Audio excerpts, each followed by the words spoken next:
요즘 코로나 바이러스로 인해서 온 나라가 두려움과 불안에 떨고 있습니다.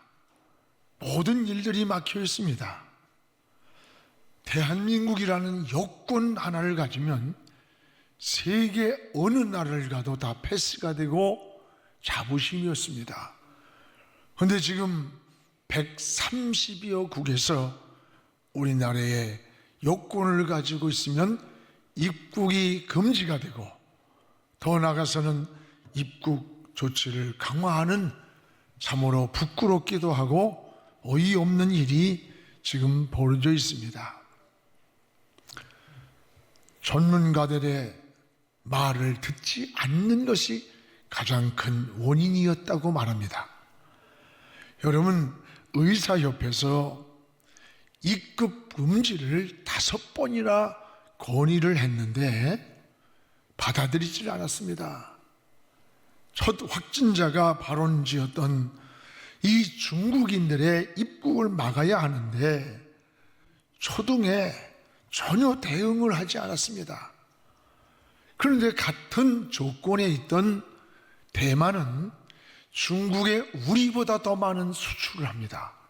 그럼에도 불구하고 그들은 단호하게 입국을 차단시켰고, 지금 그들은 지금까지 50명 정도밖에는 확진자가 없어요. 사망도 1명밖에는 나타나질 않았다고 합니다.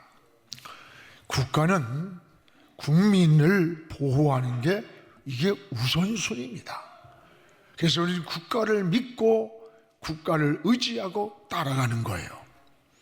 지금 우리는 코로나보다 더 무서운 정치적으로, 경제적으로, 외교적으로 이게 바이러스가 걸려 있다라고 하는 어느 분의 이야기가 공감이 됩니다.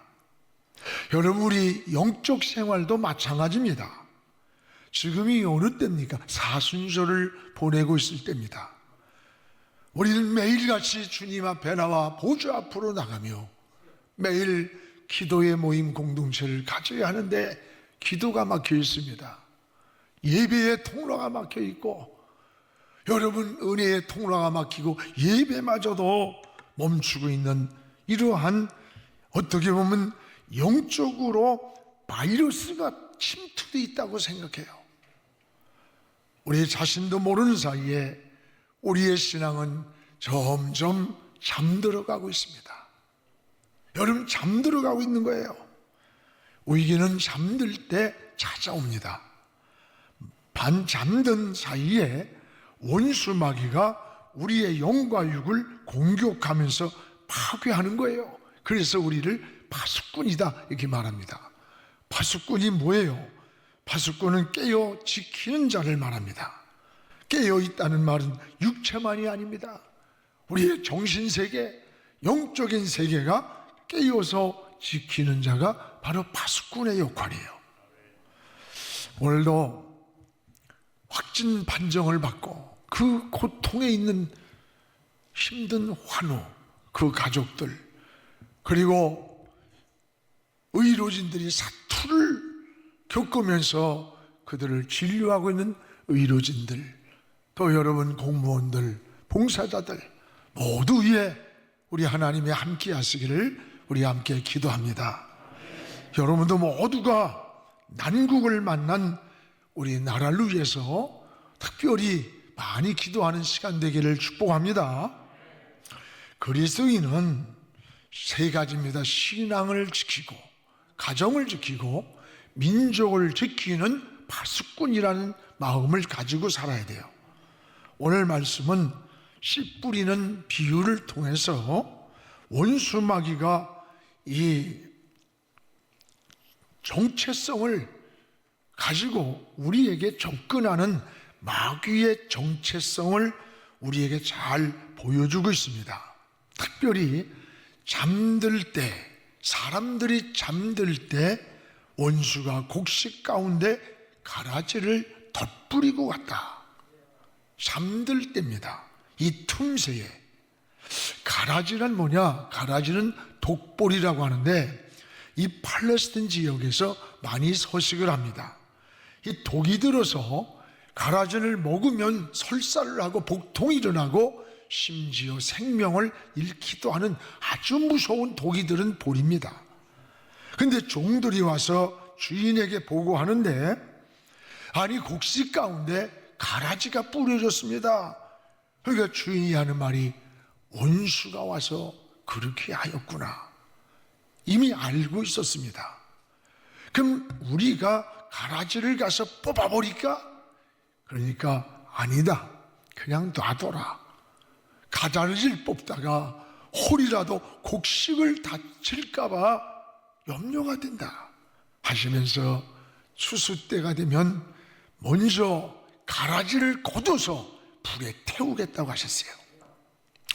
우리가 살아가는 세상에는 이 독보리와 같은 고통과 시련과 여러 가지 어려움을 주는 가라지와 같은 이런 일들이 참 많습니다.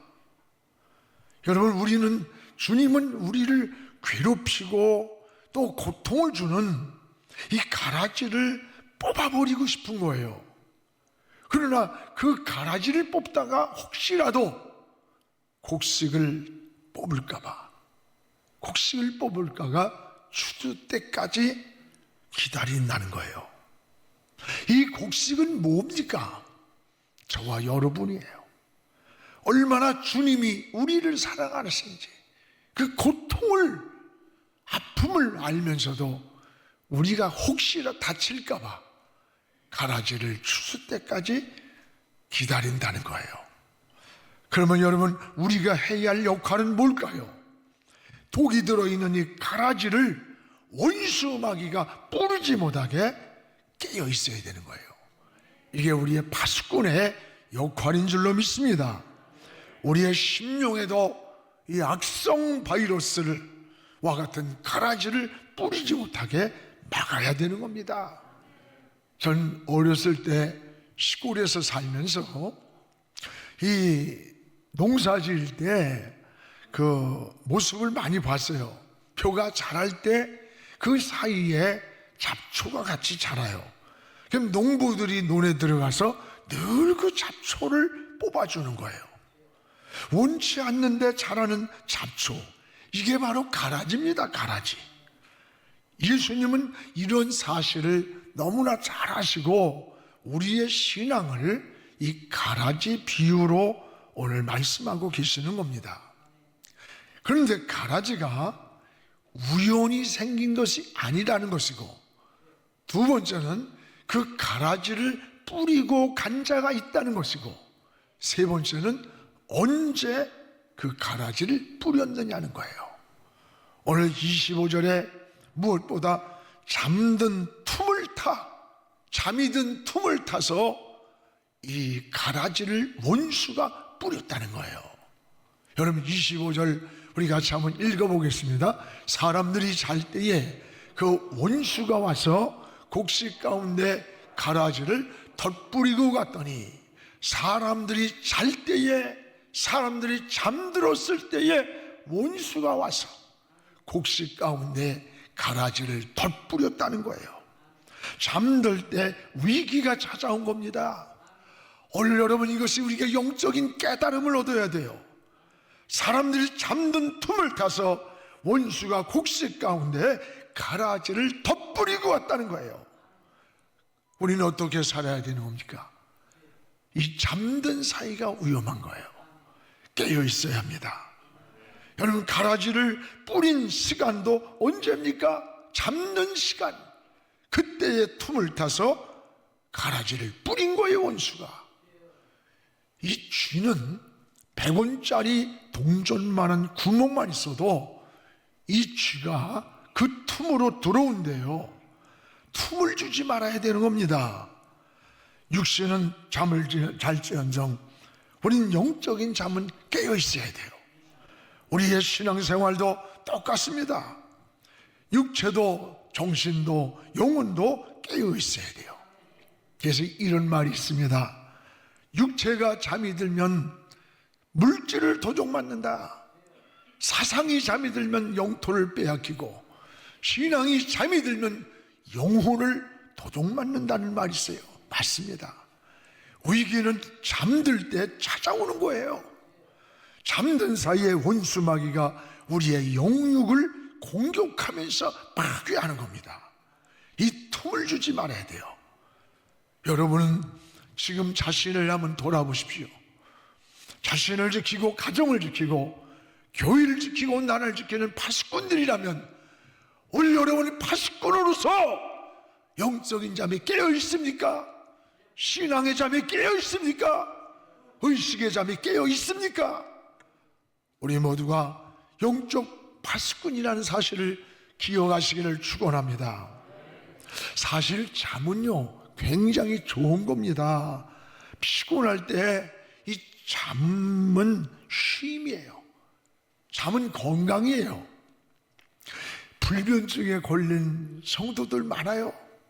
그 잠을 못 자가지고 너무너무 힘들어가지고 기도를 해드리는데, 여러분 불면증에 걸리면요 얼마나 힘든 줄 압니까? 괴로운 줄 압니까? 그래서 성경에는 사랑하는 자에게 잠을 준다, 이 말은 뭐예요? 평안한 자에게 잠이 오는 거예요. 평안해서 마음이 복잡하고 불안하고 두려우면 잠이 오질 않아요. 그러므로 잠은 축복이에요. 그러나 잠도 종류가 있어요. 하나는 우리 몸이 피곤해서 오는 잠이에요.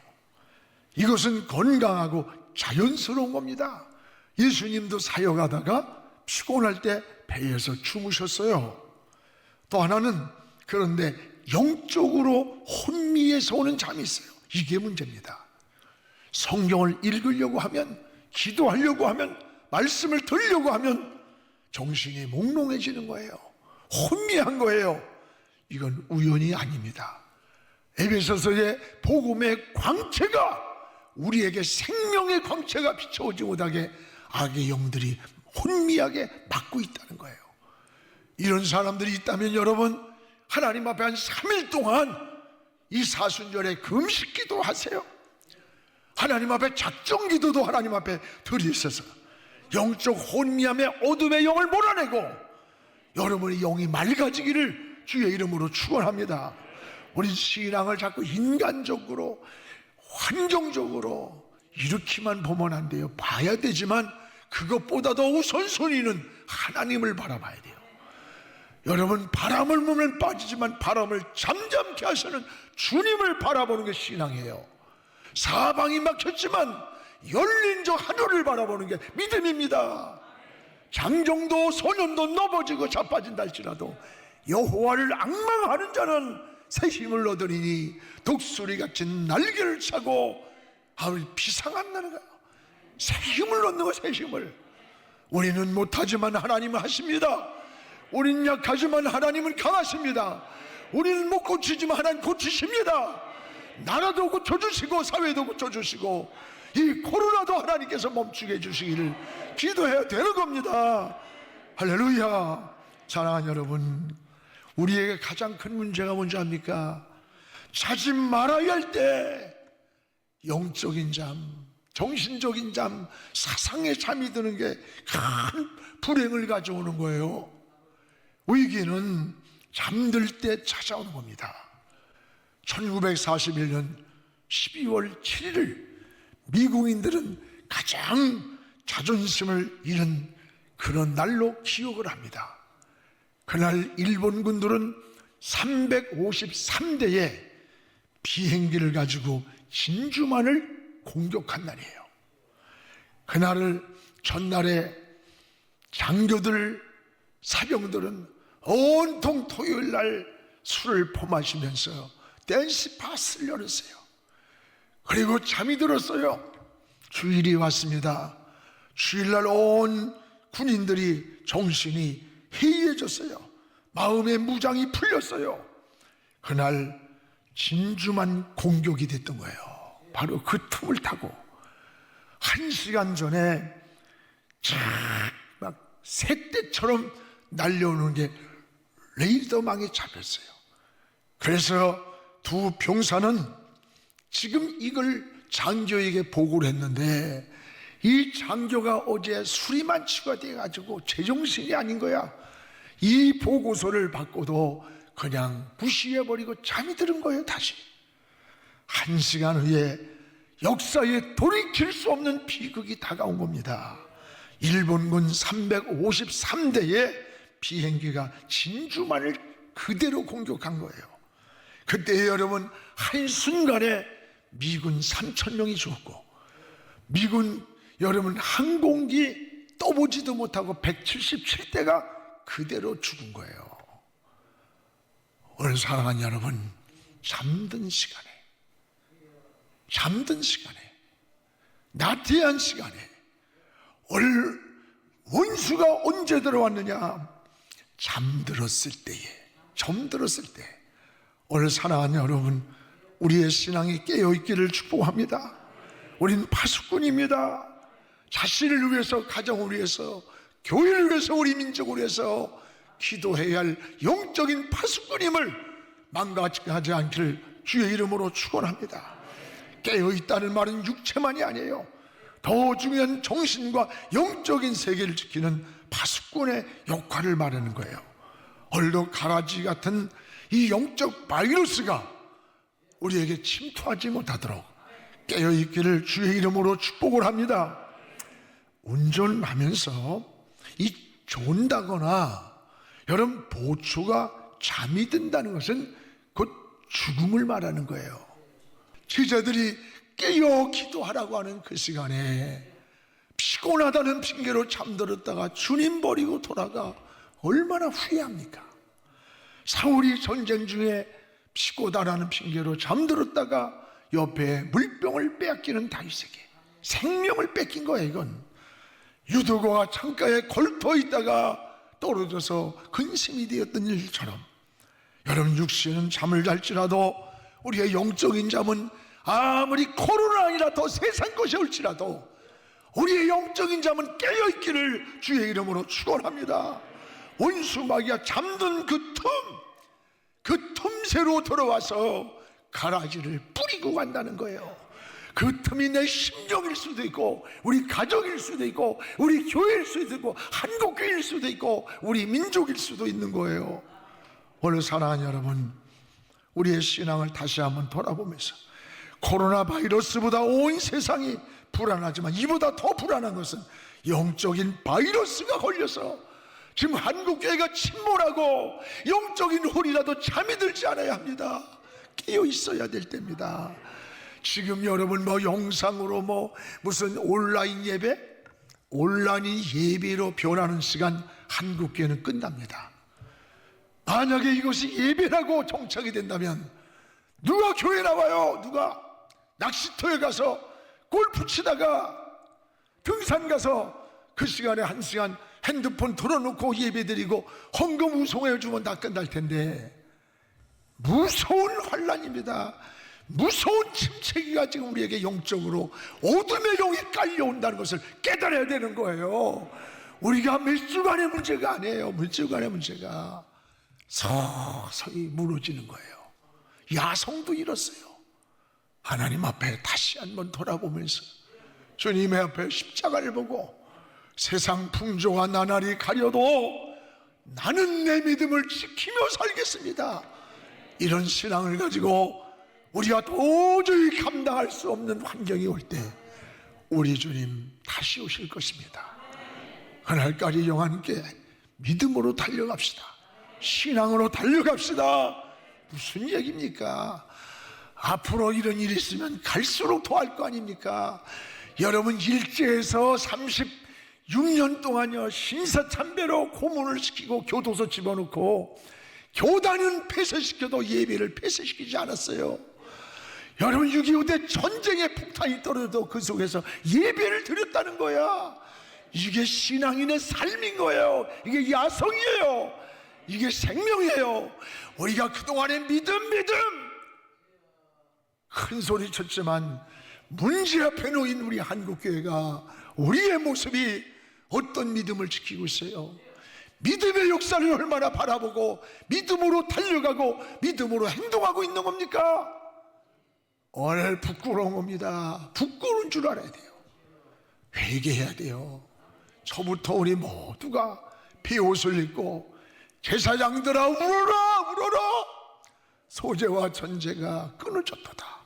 아침 저녁 드리는 전제와 소재가 끊어진, 그래서 울라고 한 유엘 선지자의 외침이 오늘 우리의 귓전에 들려와야 될 줄로 믿습니다. 그러면 가라지를 뿌린 원수마귀의 정체, 이 정체는 뭐냐? 이 원수마귀는 우리 8절을 한번 읽겠습니다. 8절에 같이 읽읍시다. 8절. 주인이 이르되 원수가 이렇게 하였구나. 종들이 말하되 그러면 우리가 가서 이것을 뽑길 원하이다. 여기 보세요. 아니 어떻게 간밤 자고 났더니 곡식에 가라지가 났습니까? 그러니까 주인이 하는 말이 원수가 이렇게 하였구나. 원수가, 이 가라지가 우연히 생긴 게 아니에요. 잠이 들어있는 그 시간에 원수가 와서 가라지를 뿌리고 갔어요. 이 원수가 뭡니까? 우리의 적이에요. 악한 영들이에요. 원수 마귀예요. 우리가 영적으로 잠들었을 때 똑같이 이런 무서운 영적 바이러스를 우리의 심령에 침투시키고 있다는 거예요. 이 원수 마귀는 5가지 특징이 있습니다. 하나는 파괴자입니다. 여러분, 에덴 동산에 들어가 에덴을 파괴하고, 가정에 들어가면 가정의 행복을 파괴하고, 우리의 심령에 들어오면 평안을 파괴하는 거예요. 또 하나는 이간자입니다. 하나님과 인간 사이를 이간시키고, 또 사람과 사람을 이간시켜 자꾸 분쟁을 만드는 거예요. 또 여러분, 거짓말장입니다. 원수마귀는 요한복음 8장 44절에 처음부터 거짓말장이요 거짓의 아비가 됨이라. 거짓말을 잘하는 사람들 마귀에게 쏟고 있다는 거 알아야 됩니다. 여러분, 거짓은 원수마귀가 사용하는 무기가 되는 거예요. 우리의 신앙도 정직한 예배를 드려야 돼요. 정직한 헌금 드려야 돼요. 정직한 삶을 살기를 몸부림쳐야 돼요. 우리가 온전한 거 아니에요. 저도 허물투성입니다. 여러분도 마찬가지예요. 그러나 십자가 바라보면서 수정을 하고 잘못 산 거 회개하고 바로 살기를 기도해야 되는 거예요. 또 하나는 여러분, 이 원수마귀는 우리 절망에 빠뜨린 자는 절망. 여러분, 교만이 사탄의 부추김이라면 절망은 사탄의 방해 작전이라는 거예요. 성도들을 절망케 함으로 하던 일을 중단하고 포기하게 만드는 거예요.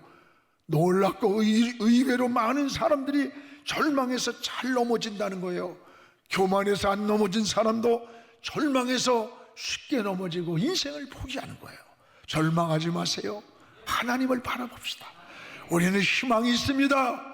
우리 인생은 그리스도인은 절대로 동굴로 들어가는 자 아니에요. 터널을 지날 뿐이에요. 동굴은 끝이 올지라도 터널은 인대하고 바라보면 새로운 세계가 열릴 줄로 믿습니다. 저는 여러분, 이번에 참 무서운 악성 바이러스 신천지, 이걸 한국교회가 막을 수가 없어요. 워낙 음성적으로 파고 들어가서, 아니 거기 바글바글 일어나니까 나라가 손을 내는 거야. 여러분, 하나님이 하신 일들이에요. 이게요, 얼마나 기독교인들의 영혼의 승부를 먹이고 미혹시키고 영혼을 파괴하고 가정을 파괴하고 이 사회를 파괴하는 이 악의 뿌리를 끄집어낼 수가 없어. 다 뿌리째 뽑아지는 거야. 뿌리째 다 발표해야 돼. 알아? 그래서 다시 하나님의 역사의 손길이 일어나야 돼요. 여러분, 하나님이 손 들어주면 돼요. 하나님이 붙잡아주면 돼요. 하나님의 손이 움직이면 될 줄로 믿습니다. 절망하지 맙시다. 소망을 가지고 달려가기를 주의 이름으로 축원합니다. 또한 여러분, 왜 주님은 그러면 이 가라지를 제거하지 않았을까? 오늘 29절에 우리 같이 읽어봅시다. 주인이 이르되 가만둬라. 가라지를 뽑다가 곡식까지 뽑을까 두려워라. 가만둬라. 왜? 사랑해서가 아니에요. 좋아서가. 곡식을 다칠까봐 그랬다는 거예요. 곡식을 보호하려고는 하나님 사랑이 여기 담겨 있는 거예요. 이 가라지의 특성은 너무 뿌리가 강해. 이걸 뽑다간 곡식이 뽑혀요. 그래서 주님은 몹시 괴롭고 힘들었지만 고통스럽지만 추수 때까지 놔두는 거예요. 곡식을 다칠까봐. 여러분, 이 곡식이 여러분이에요. 하나님이 사랑하는 우리예요. 하나님이 얼마나 우리를 사랑하고 있는가를 감사하시기 바랍니다. 우리는 때때로 가라지 때문에 낙심할 때가 있잖아요. 하나님, 왜 하나님이 나에게 이런 가라지를 갖다가 왜 악을 막아주지 않아요? 가라지 때문에 내가 너무 고통스러워요. 왜 하나님 침묵만 하고 있어요? 이런 답답한 고백을 할 때가 얼마나 많습니까? 그러나 낙심하지 마십시오. 주님은 곡식이 다칠까봐, 혹이라도 이 곡식이 다칠까봐 당장 뽑아버리고 싶지만 가라지를 추수 때까지 놔두고 있는 것은 곡식인 우리를 사랑하셔서 우리를 보호하려고, 지키려고 한 거예요. 주님은 우리를 위해 십자가에서 죽기까지 사랑하셨어요. 주님의 핏값으로 우리의 생명을 사주셨어요. 주님의 핏값이 얼마입니까? 우주와도 비교가 되지 않는 값이에요. 그만큼 주님은 여러분을 사랑하십니다. 여러분, 가라지가 있다고 낙심하지 마십시오. 주님은 결코 악을 방치하지 않습니다. 분명히 단서가 있어요. 30절에 따라해봐요. 추수 때까지. 추수 때까지예요. 여러분, 추수 때까지. 추수 때가 되면 먼저 가라지를 불에 태워버리겠다고 했어요. 지금은 곡식이 다칠까봐 참고 있을 뿐이에요. 추수 때가 되면 분명히 곡식과 알곡이 구별될 줄로 믿습니다. 사랑하는 여러분, 이 추수 때는 종말의 때를 말하는 거예요. 우리 인생은 영원이 아닙니다. 인생의 끝날이 있어요. 여러분, 또 세상에도 반드시 종말의 시간이 있습니다. 지금은 가라지가 곡식을 해치고 있을 때예요. 그러나 염려하지 마십시오. 추수 때가 되면 먼저 가라지를 불에 태울 겁니다. 여러분, 주님의 약속입니다. 오늘 그날까지 믿음을 지킵시다. 신앙을 지킵시다. 주님을 바라봅시다. 주님 품으로 더 가까이 가서 우리 주님 품만이 영원한 도피성입니다. 여러분, 주님의 품으로 달려가면 살려줍니다. 보호해 주십니다. 우리를 지켜주십니다. 이 사순절에 땅을 보지 말고 하늘을 보고 저 십자가의 예수 그리스도에게 시선을 집중하는 우리 모두가 되기를 주의 이름으로 축원합니다.